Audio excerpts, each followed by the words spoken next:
बाबूराम का गांव जब बाढ़ में बर्बाद हो गया तो बाबूराम का परिवार अपने नए ठिकाने के लिए भटकने लगा। कई दिन चलने के बाद उन्हें घाटपुर नाम का एक गांव मिला। अरे कलावती, हमें यहीं डेरा डाल लेना चाहिए। चल चलकर मेरे पैरों में छाले पड़ गए हैं। हाँ, मेरे पैरों में भी बहुत दर्द हो रहा है। बाबूराम के परिवार ने मिट्टी से घर बना लिया और वहीं रहने लगे। बाबूराम गरीब नहीं था। अपने गांव में उसकी कपड़ों की बहुत बड़ी दुकान थी। हाँ, कपड़े बहुत ही गंदे हो गए हैं। मैं गांव में किसी धोबी को कपड़े देकर आता हूँ। रात हो गई है, आप कल सुबह चले जाना। अरे नहीं नहीं, अभी ज्यादा रात नहीं हुई है, 9 ही तो बजे। मैं अभी आ जाऊंगा। कल मुझे सुबह ही व्यापार शुरू करने के लिए इस गांव के प्रधान से बात करने जाना है। कल बहुत काम है, इसलिए अभी जाना पड़ेगा। बाबूराम रात में कपड़ों की गठरी लेकर निकल पड़ा। पूरे गांव में भयानक सन्नाटा था। एक आदमी भी घर के बाहर नहीं दिख रहा था। अरे इतना सन्नाटा क्यों है भाई? क्या इस गांव के लोग 9 बजे ही सो जाते हैं? तभी बाबूराम को कहीं से कपड़े पटकने की आवाज सुनाई दी। आवाज से लग रहा था जैसे कई लोग एक साथ कपड़े धो रहे हैं। लगता है आसपास कोई धोबी घाट है। बाबूराम आवाजों का पीछा करते करते घाट पर पहुंचा। अंधेरा था, इसलिए उसे किसी धोबी का चेहरा नहीं दिख रहा था। 7 आकृतियां घाट पर जोर जोर से कपड़े पटक रही थी। जब बाबूराम उनके पास गया तो देखा कि 7 चुड़ैलें घाट पर कपड़े धो रही हैं। आजा महेंद्र, आज कपड़ों के साथ तेरा सिर भी घाट पर पटक दूंगी। तेरा खून चाट कर ही मुझे शांति मिलेगी। आसपास की चुड़ैलों ने भी बाबूराम की तरफ देखा। पकड़ो इसे, आज इसकी बोटी बोटी नोच डालेंगे। सभी चुड़ैलें बाबूराम की तरफ बढ़ने लगी। बाबूराम वहां से ऐसा भागा कि घर में घुसने तक उसने अपने पीछे मुड़कर नहीं देखा। क्या हुआ? आप ऐसे हांफते हुए क्यों चले आ रहे हैं? कौन सी आफत आ गई? पानी लेकर आओ, प्यास के मारे मेरा तो गला सूखा जा रहा। पानी लाओ। पानी पीकर बाबूराम ठीक से सांस ले पाया और उसने सारी बात अपनी पत्नी को बताई। कहा था ना, इतनी रात में मत जाओ, कहीं कोई चुड़ैल तुम्हारे पीछे लगकर हमारे घर ना चली आई हो। कोई चुड़ैल मेरे पीछे नहीं आ पाई होगी, मैं बहुत तेजी से भागा था। तीनों लोग थके हुए थे, इसलिए उन्हें बहुत नींद आ रही थी। लेकिन जरा सी आहट होती तो तीनों डर के मारे कांपने लगते। रात के 2 बजे के आसपास अचानक कलावती की आंख खुली। उन्हें घर के बाहर किसी के कपड़े धोने की आवाज सुनाई दे रही थी। राधा कहाँ गई? क्या राधा इतनी रात में कपड़े धो रही है? कलावती और बाबूराम बाहर गए तो उन्होंने देखा कि राधा की आंखें लाल है, जैसे उसके ऊपर कोई आत्मा सवार हो। राधा जोर जोर से कपड़े पटक रही थी। बेटी, इतनी रात में कपड़े क्यों धो रही हो? कपड़े धोने से मुझे मत रोक, तेरी मुंडी काट दूंगी। राधा कुछ देर कपड़े पटकती रही और फिर बेहोश होकर जमीन पर गिर पड़ी। कलावती ने राधा के मुंह पर पानी के छींटे मारे। तब राधा को होश आया। ये गांव ठीक नहीं लग रहा। सवेरा होते ही इस गांव के बारे में पता करना। सुबह होने पर बाबूराम ने एक दुकान वाले से प्रधान के घर का पता पूछा और प्रधान के घर बात करने गया।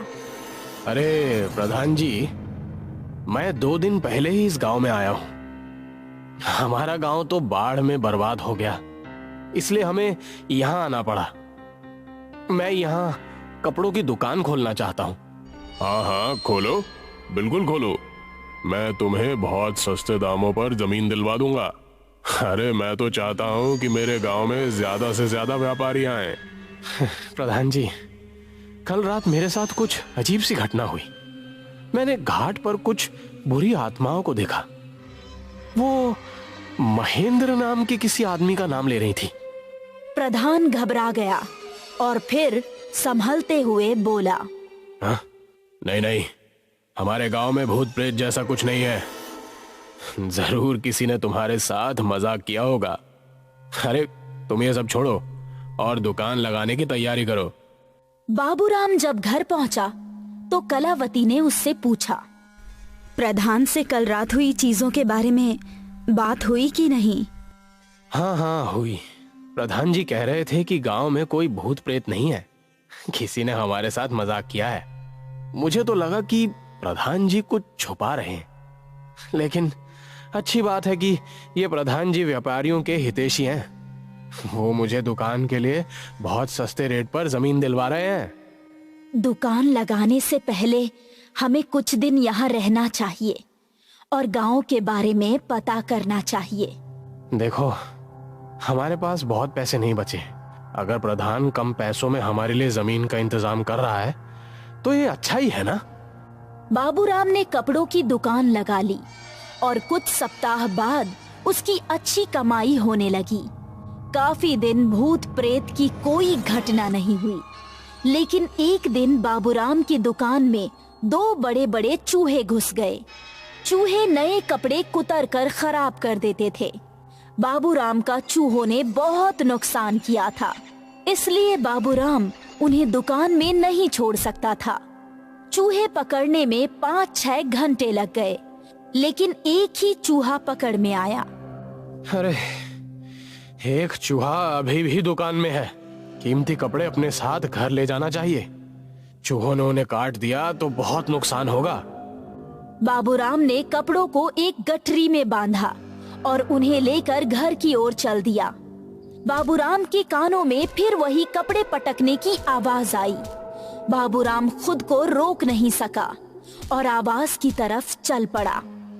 घाट पर 7 चुड़ैलें कपड़े धो रही थी। बहनों, पकड़ लो जानवर महेंद्र को, आज इसकी धुलाई करेंगे। चुड़ैलों ने बाबूराम को पकड़ लिया और उसके कपड़े फाड़ने लगी।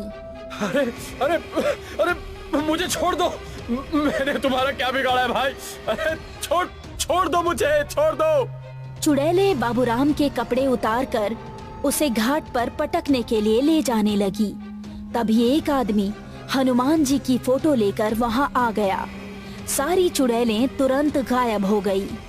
तुम सही वक्त पर आ गए भाई साहब, वरना पता नहीं मेरा क्या ही होता आज। लगता है आप इस गांव में नए आए हैं। हाँ, मैं इस गांव में नया हूँ। अभी मुझे 1.5-2 महीने ही हुए हैं। देखो भैया, रात में कभी इस गांव में कपड़ों की गठरी लेकर मत निकलना। इस गांव का धोबी घाट बहुत पुराना है। ये गांव महेंद्र सिंह नाम के राजा की रियासत में आता है। राजा का चरित्र सही नहीं था। वो हर रात गांव की किसी लड़की को उठवा लेता था। भिखारी लाल नाम के धोबी की 7 बेटियां थी और 7 घाट कपड़े धोया करती थी। घाट पर एक दिन राजा के आदमी भिखारी लाल की सबसे सुंदर बेटी को उठाने आ गए, लेकिन 7 बहनों ने राजा के आदमियों की पिटाई कर दी। अगली बार जब राजा खुद वहां आया तो भिखारी लाल की बेटियों ने राजा पर भी हाथ उठा दिया। राजा को बहुत क्रोध आया। उसने अपने सैनिकों को भेजकर 7 लड़कियों और उनके पिता की हत्या करवा दी। तब से उन लड़कियों की आत्मा राजा महेंद्र से बदला ले रही हैं। इसलिए रात में कभी भी घाट के पास से कपड़े पटकने की आवाज आए तो कभी उधर जाना नहीं, वरना वो चुड़ैलें तुम्हें राजा महेंद्र समझेंगी और तुम्हें मार डालेंगी। इस गांव में रात में इसीलिए ही इतना सन्नाटा रहता है। अरे बहुत लोग उन 7 चुड़ैलों के डर से गांव छोड़कर भाग चुके हैं भैया। अब प्रधान जी गांव की कम होती जनसंख्या से परेशान है, इसीलिए वो गांव में आने वाले नए लोगों से चुड़ैल की बात छिपाते हैं। बाबूराम ने भी गांव के बाकी लोगों की तरह रात में बाहर निकलना बंद कर दिया।